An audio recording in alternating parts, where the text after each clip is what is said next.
नमस्कार मित्रांनो, एन के ऑनलाईन क्लासमध्ये आपले सर्वांचं मनपूर्वक स्वागत. मित्रांनो, सूक्ष्म आणि स्थूल अर्थशास्त्राचा परिचय या प्रकरणातील आज आपण सराव करणार आहोत. 10 मार्कासाठी बोर्ड परीक्षेला या प्रकरणावरती प्रश्न येणार आहेत. तर त्यासाठी कोणत्या घटकांची माहिती आपण व्यवस्थित अभ्यासली पाहिजे त्याची एकदा माहिती ह्या संपूर्ण प्रकरणाची आजच्या व्हिडिओमध्ये आपण पाहूयात. सुरुवातीला प्रस्तावना या प्रकरणाची दिलेली आहे की ज्याच्यामध्ये सूक्ष्म आणि स्थूल अर्थशास्त्र असे जे 2 शब्दप्रयोग झाले ते 1933मध्ये ऑस्लो विद्यापीठातील नॉर्वेजियन शास्त्रज्ञ होते सर रॅग्नर फ्रिश यांनी सर्वप्रथम केली होती. त्यांनी मॅक्रो आणि मायक्रो असे 2 शब्द वापरले आणि त्या 2 शब्दांचे अर्थ, मायक्रॉस या शब्दाचा अर्थ लहान घटक आणि मॅक्रॉस या शब्दाचा अर्थ मोठा घटक असा होतो. त्या शब्दांवरून मायक्रो आणि मॅक्रो असे 2 अर्थशास्त्र अस्तित्वात आले आणि त्या 1933 पासून या 2 शब्दांचा शब्दप्रयोग सर्वीकडं झालेला आहे. म्हणून याच्यावरती 1 मार्काचा प्रश्न विचारला जाऊ शकतो. सूक्ष्म आणि स्थूल अर्थशास्त्राचा सर्वप्रथम वापर कोणी केला किंवा केव्हा केला. यानंतर सूक्ष्म अर्थशास्त्राच्या संदर्भामध्ये त्याचा अर्थ आणि व्याख्या दिलेल्या आहेत. सूक्ष्मचा अर्थ वस्तूचा लहान भाग किंवा हिस्सा असा होतो. तर वैयक्तिक, त्यामुळे या शास्त्रामध्ये वैयक्तिक उपभोक्ते, वैयक्तिक उत्पादन किंवा वैयक्तिक किमतींचा अभ्यास या शास्त्रामध्ये केला जातो. मॉरिस डॉब यांची एक व्याख्या आहे, अर्थव्यवस्थेचे सूक्ष्मदर्शी अध्ययन म्हणजे सूक्ष्मलक्षी अर्थशास्त्र होय. आणि दुसरी ए.पी. लर्नर या शास्त्रज्ञाची व्याख्या आहे, थोडीशी मोठी व्याख्या आहे. त्यांच्यामध्ये सूक्ष्म अर्थशास्त्राद्वारे अर्थव्यवस्थेकडे जणू काही सूक्ष्मदर्शिकेतून पाहिली जाते.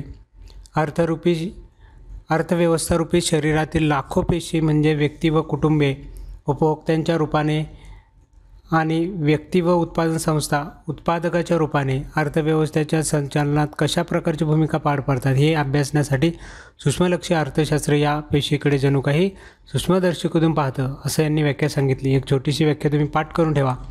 स्थूल अर्थशास्त्राचा विचार केला तर त्याचा अर्थ आणि व्याख्या आपण जर विचारात घेतली तर स्थूलचा अर्थ होतो आहे वस्तूचा मोठा भाग किंवा हिस्सा.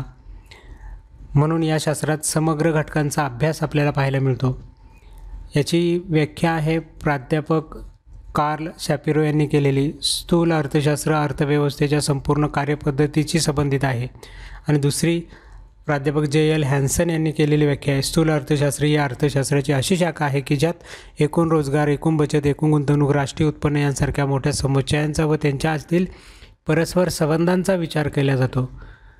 यानंतर सूक्ष्म अर्थशास्त्राच्या संदर्भामध्ये व्याप्ती व अभ्यास विषय आहेत या शास्त्राचे. हे शास्त्र नेमकं कशाचा अभ्यास करतं, याची व्याप्ती किती आहे याचा अभ्यास करताना आपल्याला असं लक्षात येतं की याचे अभ्यासाचे 3 गटामध्ये वर्गीकरण केलेलं आहे. पहिला आहे वस्तूच्या किंमत निश्चितीच्या संदर्भातील सिद्धांतांचा अभ्यास करणारं भाग. दुसरा आहे उत्पादन घटकांच्या किंमत निश्चितीच्या संदर्भातले सिद्धांत. आणि तिसरा अभ्यास विषय आहे आर्थिक कल्याणाच्या सिद्धांतांचा अभ्यास. अशा पद्धतीने 3 गटामध्ये या शास्त्राचे अभ्यास विषय व्यापलेले आहेत किंवा वर्गीकरण केलेले आहेत. त्यामुळे त्याची व्याप्ती या घटकांपर्यंत पाहायला मिळते. वस्तूची किंमत अभ्यासताना, त्याचे सिद्धांत अभ्यासताना हे मागणीचे विश्लेषण आणि पुरवठ्याचं विश्लेषण या 2 घटकांचा विचार करते. या दोघांच्या विश्लेषणातून वस्तूच्या किमती कशा निश्चित होतात याचा अभ्यासही या शास्त्रात केला जातो आहे. त्याचबरोबर उत्पादन घटकांच्या किमतींचा अभ्यास म्हणजे भूमीला मिळणारा खंड, श्रमिकाला मिळणारे वेतन, भांडवलाला मिळणारे व्याज आणि संयोजकाला मिळणारा नफा या किमतींचा, उत्पादन घटकांच्या किमतींचा अभ्यास या शास्त्रामध्ये केला जातो. त्याच्या संदर्भातले सर्व सिद्धांत या शास्त्रामध्ये अभ्यासले जातात. त्यावर आर्थिक कल्याणाचे सिद्धांतही या शास्त्रामध्ये अभ्यासले जातात, ज्यामध्ये आर्थिक उपभोग क्षेत्रातील कार्यक्षमता, उत्पादन क्षेत्रातील कार्यक्षमता आणि एकूण अर्थव्यवस्थेतील कार्यक्षमता यांचा विचार केला जातो. हे सगळे घटक या शास्त्रात अभ्यासले जातात. हा चार्ट तुमचा पाठ असेल तर व्याप्ती आणि अभ्यास विषयावरती प्रश्न विचारला तर तुम्ही व्यवस्थित माहिती याची सांगू शकाल. अगदी असंच स्थूल अर्थशास्त्राची व्याप्ती देखील आपण या प्रकरणामध्ये अभ्यासली होती. याची व्याप्ती आणि अभ्यास विषयांचा एक तक्ता आहे, त्याच्याद्वारे आपल्याला या अर्थशास्त्रातील व्याप्ती आणि अभ्यास विषय लक्षात येतात. हे शास्त्र नेमकं कशाचा अभ्यास करतं, तर या शास्त्रामध्ये उत्पन्न व रोजगारविषयक सिद्धांतांचा अभ्यास असतो.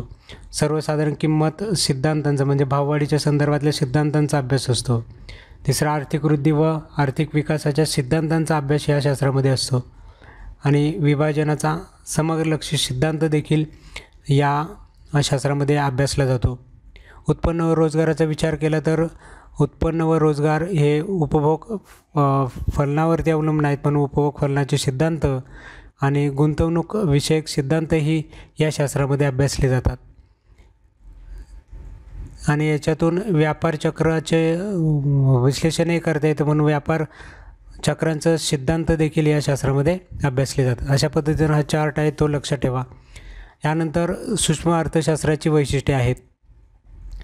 याच्यावरती प्रश्न विचारला जाईल 2 मार्काला 4 मार्काला. तर वैशिष्ट्यांचा अभ्यास महत्त्वाचा आहे. सूक्ष्मलक्षी अर्थशास्त्राची वैशिष्ट्यांमध्ये पहिलं वैशिष्ट्य वैयक्तिक घटकांचा अभ्यास करतं. सूक्ष्मलक्षी अर्थशास्त्रात वैयक्तिक घटकांचा अभ्यास आहे. दुसरं वैशिष्ट्य विभाजन पद्धत. हे शास्त्र या सिद्धांतांचा अभ्यास करण्यासाठी विभाजन पद्धतीचे वापर करतं, म्हणजे इतर घटकांपासून त्या घटकाला वेगळं करतं आणि मग त्याचा अभ्यास करतं. आंशिक समतोलाचा विश्लेषण करणारे हे शास्त्र आहे, म्हणजेच एखाद्या लहान घटकाचा समतोल कसा साधला जातो त्याविषयीचा अभ्यासही या शास्त्रात केला जातो आहे. यानंतर आहे किंमत सिद्धांतांचा अभ्यास. सूक्ष्मलक्षी अर्थशास्त्रामध्ये वस्तूच्या किमती, उत्पादन घटकांच्या किमती यांचे अभ्यास असल्याने हे किंमत सिद्धांत म्हणून देखील ओळखलं जातं.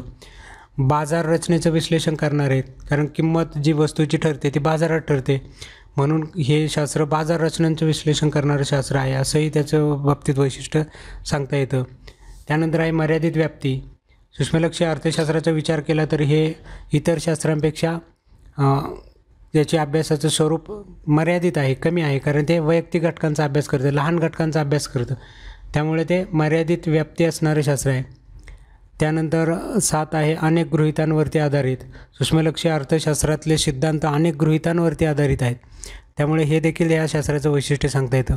आणि शेवटचं वैशिष्ट्य आहे सीमांत तत्त्वाचा वापर. या शास्त्रामध्ये सीमांत तत्त्वाचा वापर करून सगळी माहिती सांगितलेली आहे, त्यामुळे या शास्त्रात सीमांत तत्त्वाला अतिशय महत्त्व मानलं जातं. अशा प्रकारे काही वैशिष्ट्ये या शास्त्राची सांगता येतात. यानंतर आहे स्थूल अर्थशास्त्राची वैशिष्ट्ये.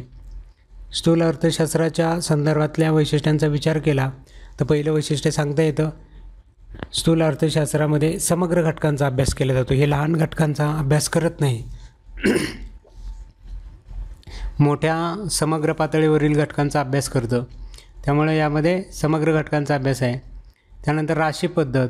हे शास्त्र अभ्यास करण्यासाठी एकत्रीकरण किंवा बेरीज करून तयार होणाऱ्या घटकांच्या संदर्भातला अभ्यास करतं, त्यामुळे ते राशी पद्धतीचा किंवा एकत्रीकरण पद्धतीचा वापर करून हे शास्त्र अभ्यास करते. तिसरं सर्वसाधारण समतोल. या शास्त्रामध्ये जो समतोल अभ्यासला जातो तो सर्वसाधारण समतोल अभ्यासला जातो, आंशिक समतोल अभ्यासला जात नाही. सर्व समावेशक या ठिकाणी विचार केलेला असतो. यानंतर हे शास्त्राला उत्पन्न सिद्धांत म्हणून ओळखलं जातं. त्यानंतर परस्पर अवलंबत्व, म्हणजे या शास्त्रातले एक घटक हा अनेक घटकांवरती अवलंबून आहे हे नेहमी विचारात घ्यावं लागतं, त्यामुळे ते परस्पर अवलंबी असलेलं शास्त्र आहे. त्यानंतर सर्वसाधारण किंमत पातळीचा अभ्यास. या शास्त्रामध्ये सर्वसाधारण किंमत पातळीविषयक सिद्धांतांचा अभ्यास केला जातो. सर्वसाधारण किंमत पातळी विचारात घेतली जाते. धोरणाभिमुख शास्त्र आहे. स्थूल अर्थशास्त्रामध्ये आपल्याला विविध धोरणं पाहायला मिळतात. समस्या सोडवण्यासाठी प्रत्यक्ष व्यवहारामध्ये कोणत्या घटकांचा वापर केला पाहिजे याच्या माहिती आपल्याला या शास्त्रात आहे, त्यामुळे हे धोरणात्मक शास्त्र आहे. आणि वृद्धीची प्रारूपं, आर्थिक विकास घडून येण्यासाठी जी काही प्रारूपं तयार केली जातात ती ह्याच शास्त्रात केली जात असल्याने हे प्रारूपांच्या संदर्भातलं शास्त्र आहे किंवा वृद्धीची प्रारूपं यामध्ये तयार केली जातात. अशी वैशिष्ट्ये ह्या शास्त्राची आपल्याला सांगता येतात. ठीक आहे मित्रांनो, अशा पद्धतीने हे सूक्ष्म अर्थशास्त्रातले काही पार्ट होते की जे तुम्हाला अभ्यासणं गरजेचं होतं. यांची माहिती तुम्ही नक्कीच घेतली असेल, हे सगळे मुद्दे तुमचे पाठ असतील असं गृहीत धरूयात. आणि आजचा व्हिडिओ या ठिकाणी थांबूयात. भेटूया आपल्या पुढच्या नवीन व्हिडिओमध्ये अशाच प्रकारे इतर प्रकरणांच्या संदर्भातील माहिती घेऊन. तोपर्यंत नमस्कार.